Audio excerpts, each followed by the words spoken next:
Welcome to this week's show. I'm Rachel Fetty. I'm here with Elaine Ashman, and we're going to give you an update of Patch this summer. I know you've done some pretty cool things this week with your class. You've been studying art. Can you tell us a little bit about that? We're actually learning about the major artistic movements and some of the artists that were involved in those. So we've talked about the Cubism movement so far and Picasso. We've talked about the Impressionist movement, which includes Van Gogh and then Monet. Okay, and I know they've been able to create their own paintings and sketches and stuff like that. We have a few pictures here. Can you kind of talk about the pictures of the? Well, this is from our Cubist Day, where we talked about Cubism and using shapes to make an image. So we had them do portraits of one another, and then they also did self-portraits. The next one was from our Still Lives. We talked about how you can break anything down into simple shapes. So we used a Coke bottle and some other things found around the classroom, and we talked about how to break it down using triangles, rectangles, and circles. The next one was from when we studied Van Gogh. We talked about the Impressionist movement and how you're supposed to use tiny brush strokes to be able to create the whole picture. So they used oil pastels and went ahead and showed every single brush stroke as they made their sunflowers.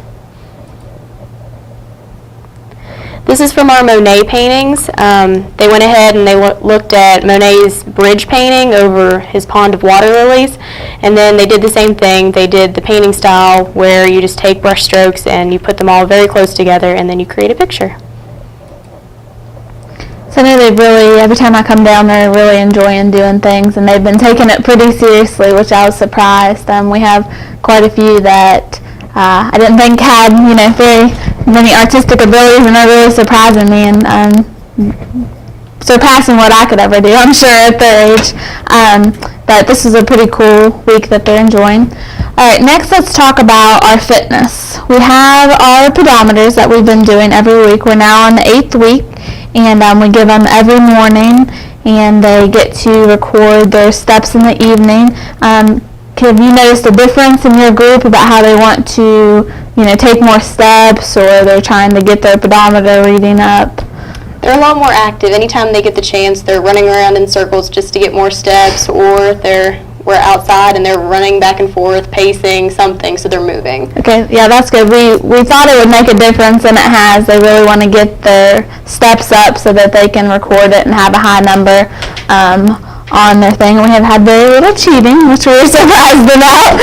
We thought that they would, wanting to shake it and stuff, but they've done pretty well and been pretty fair about that, so that's good.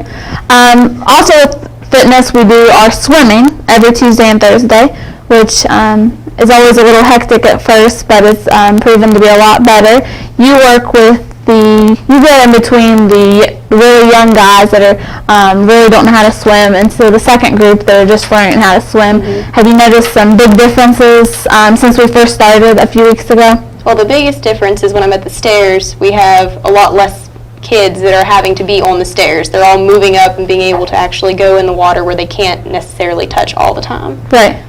Yeah, we noticed today we had a couple big breakthroughs. I know with the group I was working with, we had a few of the preschoolers that were comfortable enough to jump off the diving board, and they can now jump off the diving board, go under, come back up, and start treading water for a few seconds before we have to get them. We had one of the little ones start floating on their backs, and we've had really made some progress. A lot of them were really scared to get in the water at first, and now they've really taken off. And I know you usually have some that are ready to get out, but they've done a lot better, and mm-hmm. they want to stay in the whole time, and when it's the end, they really don't want to get out. So that's always a fight, pulling them out of the pool. Yeah. So that's kind of a wrap up with our summer program. What has been your favorite part this summer thus far, since we've been in the summer program of the whole?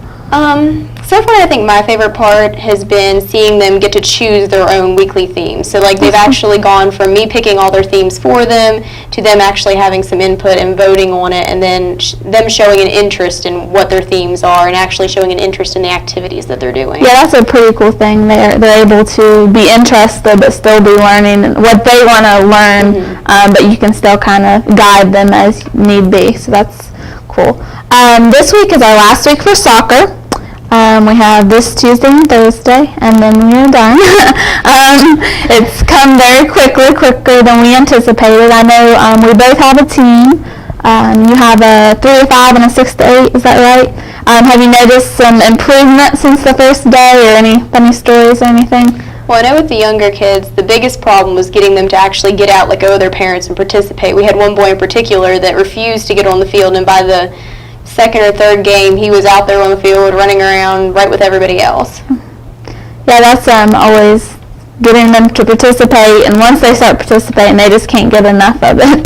I find with my group, they're always ready to go in. They're always ready to, they don't want to break. They're just always ready to play, and your team's starting to go the right way, I hope, all the time, most of the time. That's always a big struggle. You still have the one that, kind of veers off, but that's good. And then your 6 to 8, are they a big jump up, or? They know more about soccer than I do. I'm just team motivator. Okay, yeah, that's good. I know with my 6 to 8, they get really competitive. They really get a lot of exercise. My 6 to 8 are always sweating, just drenched in sweat. They're running, and they have so much energy and stuff. And then we have the 9 to 10, which they're really, really competitive, and they play a much bigger field, and they learn more positions and stuff, which is cool. And then we have our 11 to 15-year-olds, which they really follow all the rules of soccer, and they really get into it. And I know sometimes they play way past their time. They're here pretty late.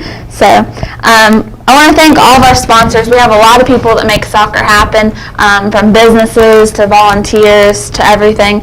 So I want to thank Curves, Tanner Therapy Services, Trevor Mertz, Mustang Survival, Olfins' Realty, Premier Bank, John H. Taylor, Spencer Floral, Poca Valley Bank, Slate Tire and Auto, Randolph Construction, Stats Pharmacy, Chappie's, Forget Me Not, Rowan General Hospital, Family Healthcare, Jack Garrett Ford, Heater Construction, and then Honest Fred's for sponsoring our trophies this year.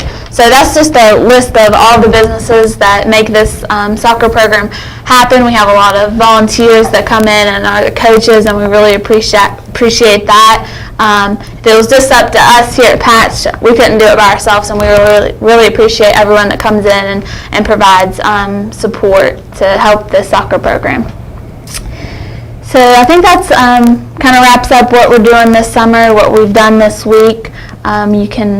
We have a website, patch21.org, as well as a Facebook page, and all of our videos. We have a webcast that the younger ones are doing this summer, which is always really interesting and neat to watch, and you get to see from their perspective what they're learning and what they think about it, which is pretty neat. So you can watch that also at facebook.com/Patch21. You also get an update on everything that's happening with Patch. We try to update that regularly with pictures and also with updates of everything that's going on. So thanks for joining us, and this show is sponsored by A&M Digital Technologies.